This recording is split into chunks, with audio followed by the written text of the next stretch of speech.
This is my poem, Bluewren, Cantos.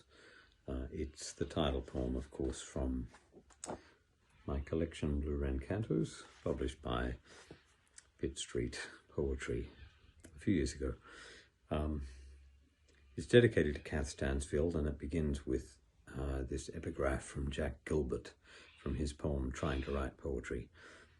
There is a wren sitting in the branches of my spirit, and it chooses not to sing. It is listening to learn its song.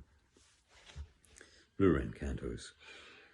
I find myself reaching these days toward everything, as if at once confessing love and taking leave. The older I grow, the more I seem to live as if each moment were a subject and my body were a brush, as if each day were paper and I were ink. Most of me is halfway here, the rest stands halfway back and watches. Living is longing. Its own cure, says Rumi, if you go about it right. I write to make desire a practice, to make longing over into country, to free myself inside time's tough love. The place I live is lonely, but I don't think it's lonely for me.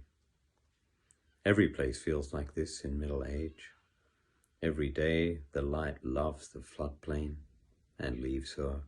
Every dusk the last time, every dawn the first. But the birds love the place like a mother. Bluewren again this morning walks the ramp to my shed with his new girl. Children, prophets, lovers.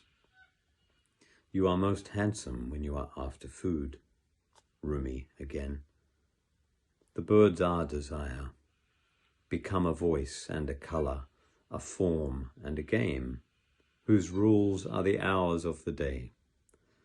The more I love, the more often I am fired, broken, and remade. The emptier I become, the more pain I learn to bear. A useful skill in a bright and bleeding world, and forget. I learn slowly, but the birds teach me distance and desire, the knack of being here and elsewhere at once. The more I dwell, the less I know for sure. I live in a state of habitual confusion, like Bircher, a man who's lived in love a long time now. In art, as in love and weather, one's mind is in one's body again.